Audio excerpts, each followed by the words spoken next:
Hello and welcome back to my recovery. I am Chameleon. I'm your wonderful host. And today, I'm going to start with a question today. This is for everybody out there. Really, it's more for the non-addicts than it is for the actual addicts, okay? Um, how far do you think you would go to be happy?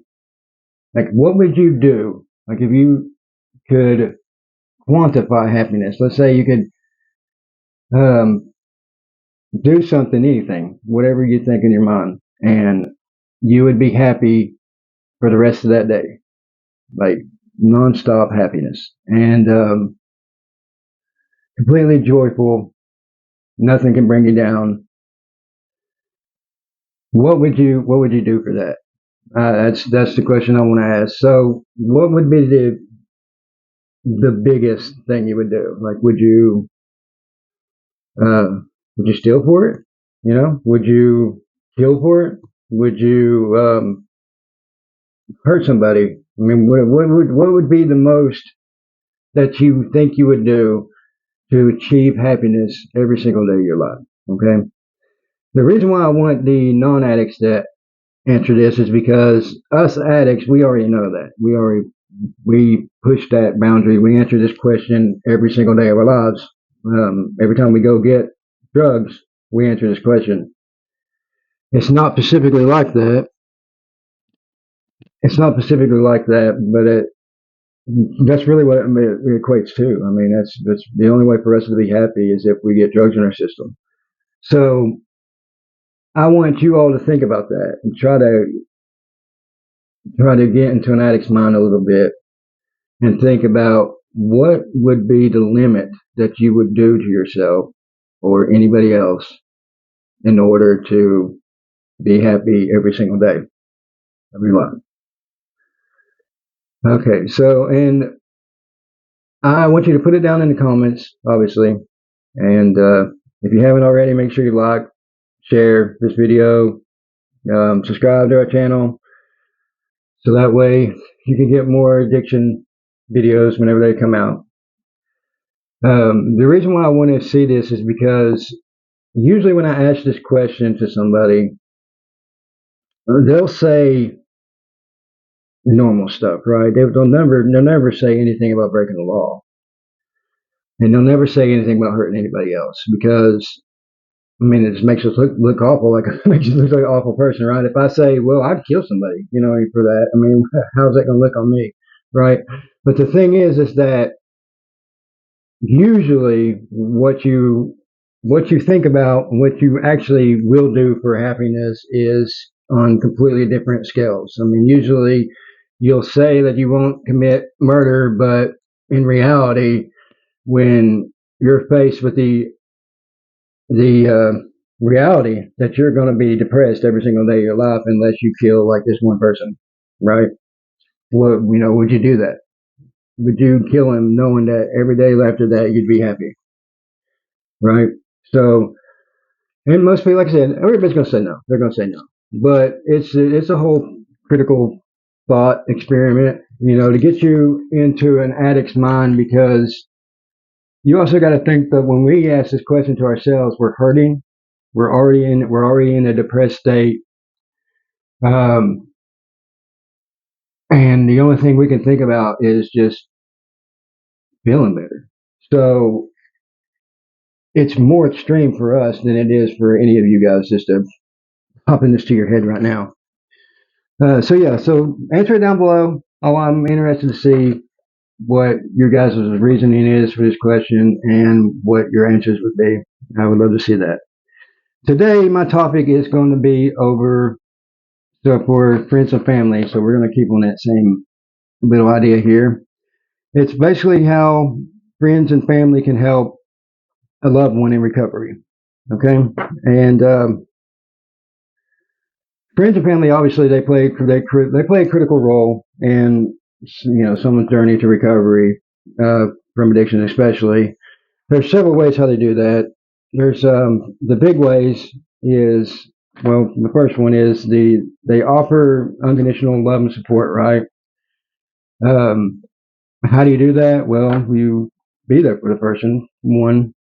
So you show that whoever it is that you actually care, regardless of their actions and setbacks. So I mean, you have to take them in for their past, present, future, right? And you have to realize that you're okay with that, and this is to get them better, and you have to.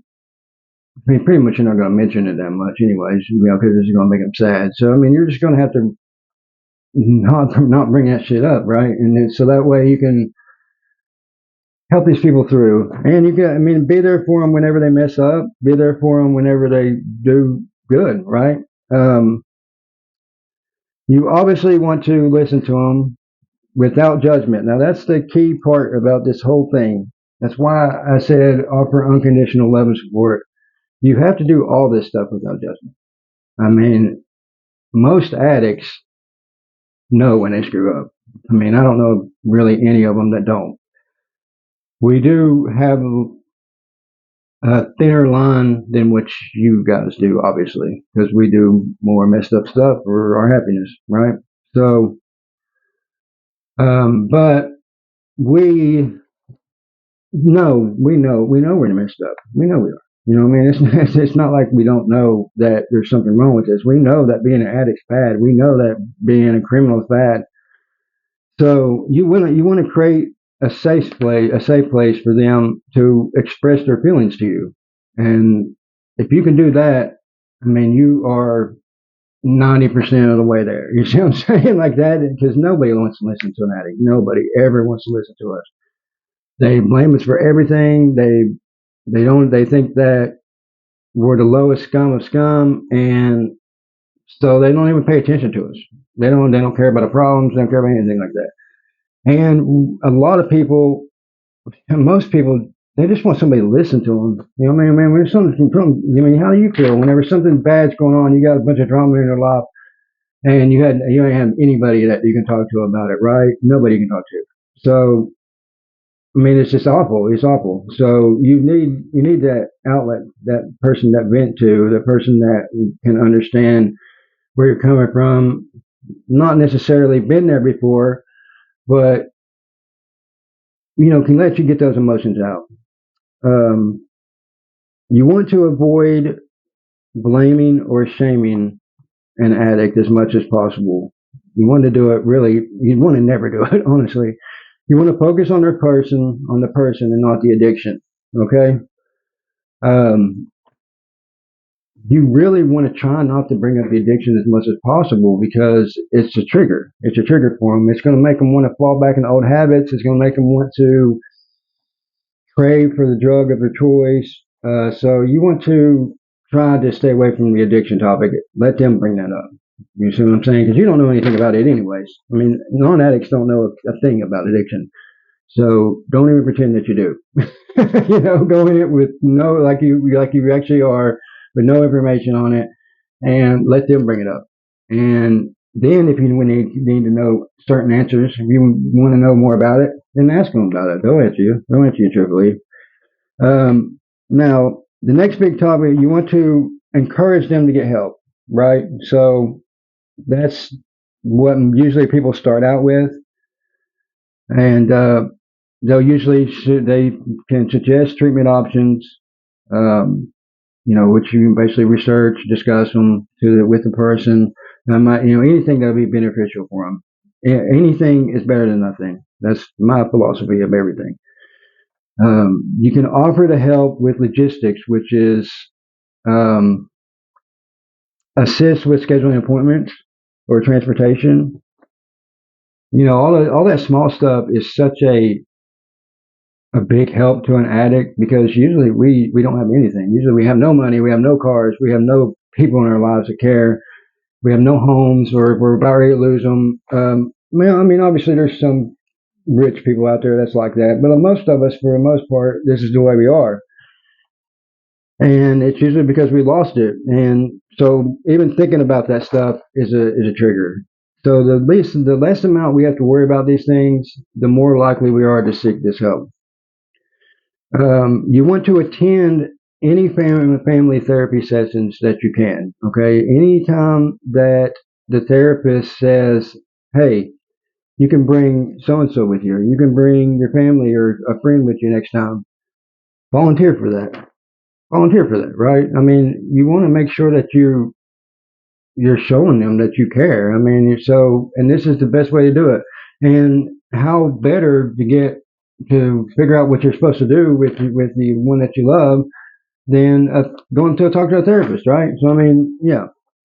Um, the next big thing is that you can help them and yourself really to set healthy boundaries. I mean, that is the number one reason in my mind why people don't quit drugs, why they mess up their recovery, is because of their boundaries. They don't set good enough boundaries, and they don't follow through with their boundaries. Okay, you want to help them establish limits. You determine what behaviors are unacceptable, and enforce consequences consistently. Okay, if they no drugs in the house, right? No drugs in the house. I don't want to see you use at all. If you do use, you're not going to stay here, right? And then when you catch them using, you kick them out. You see what I'm saying? You gotta follow through on that ultimatum. If you don't follow through, then it means nothing. You also want to protect yourself. Okay, you want to avoid any enabling behaviors that obviously might contribute to addiction. Giving them money, taking them to their drug dealers, all that stuff, right? You don't want to do anything like that. And you also need to prioritize your own well-being. Okay, so if you need help, seek help for yourself before helping somebody else. Don't just go into this support role and you already having problems in your life and think that those problems ain't gonna affect this person, because they are. We're gonna affect them too. I mean, if you're getting close to another person, your life's gonna affect them just as much as their life is affecting you. So anytime that you need help yourself, get that help. If you need to have a time off, like let's say you have burnout, let's say you're like, man, it's all every day, it's constant, this is hard to keep up with, then you need to do that. You see what I'm saying? You need to find somebody else to take over. You need to have that, because if you go any further, you're just hurting yourself, and not only yourself but the addict as well. So always take care of yourself first and foremost. Um, you need to engage in some healthy activities together. This is a big one. Okay, you want to find some common interests that you guys have, like explore the hobbies or activities that you both enjoy, and you want to go do this as much as possible, because the more downtime this person has, the more time they're thinking about drugs. You need to think about it that way. The more time they're bored, the more likely they are to use. Um, you're going to help them also build a support network, which involves, you like taking them to support groups, or recovery meetings together. Their therapists, all that stuff, right? You're going to help them. You need to help them do all this stuff. Now I know I'm making it sound like these addicts. Again, I'm just not noticing that I'm really saying this, but I'm making these addicts sound like they're stupid and can't do nothing. Okay, it's not the fact that they can't do it. It's the fact that they don't think there's no point in it. They don't think there's any point in doing it, so they're not going to do it. You see what I'm saying? And so this is why you need to step up for them and say, no, look, you don't know if this ain't going to help you or not. I think we need to go. If you want me to help you, then I think you need to go, and I'm going to make it a point for you, and we're going to go. You see what I'm saying? And that's what you just need to step up and do that for them. Obviously, you want to create some positive memories, because you want to focus on creating like healthy experiences and traditions, right? If there's anything that you guys used to do in the past that was healthy for y'all, and made you realize that you loved each other more, anything, right? It don't matter. No matter what it is, as long as it was fun in the past, or even from then on, if you want to start a new tradition, carving pumpkins, for instance. My mother was saying something about my son asking about carving pumpkins, and her giving a response. I mean, that would be a perfect one to do. You know what I'm saying? If the addict says like, "Well, we never carve pumpkins" or something like that, and you say, "Okay, well, let's do it," right? It helps on the boredom, and it also helps them maintain a connection with you, which maintains a connection with their recovery. You know what I'm saying? The biggest thing other than judgment is you got to be patient and understanding. Okay, you got to remember that this stuff is a process. Recovery is a journey with ups and downs. I mean, they're going to screw up a lot, probably, and they're going to get a lot right. You see what I'm saying? And you got to this is a journey. It's a marathon. Okay, and you got to be patient. You got to be really patient with them. You don't have to be stagnant. You know what I mean? You don't have to sit there and take crap from them all day and realize and them not move on anywhere. You want to push them. You know what I'm saying? But you don't want to be forceful with it because they just won't listen. They won't listen. You know, they already think this is a waste of time. They think that there's no chance of them getting any help that's going to help them at all. And if they do get help, then they feel like they given up on themselves. You see what I'm saying? All those years doesn't matter. When I think about all the 30 years that I spent using, I mean, it feels awful. You know what I'm saying? It feels like I just wasted all those years because all I did was use.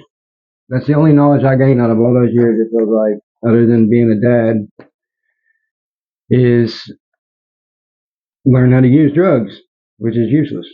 And the worst thing you could ever think of to figure out. So, you, like I said before, you also make sure that you, again, avoid the enabling behaviors, okay? Resist the urge to bail them out of difficulty situations, okay? They need to learn for themselves how to do this stuff.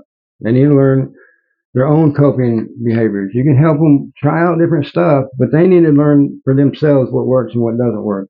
They need to realize that the stuff that they're doing in their life is making these things difficult for them in the future and in the present and even in the past if they did something in the past. You see what I'm saying? They need to realize that these drugs are messing up their life. You see what I'm saying? So you don't want to just come in and just bail them all out. You don't want to come in and do everything you can for them. You want them to do it themselves.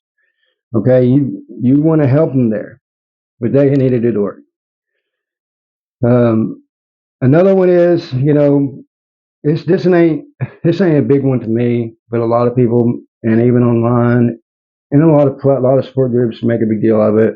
They like to celebrate some milestones, right? They like to do like 30-day coins or 60-day coins or something like that. Me, I don't really see the point in that myself, but I know a lot of other addicts that's in recovery that do. You see what I'm saying? So it's up to the person.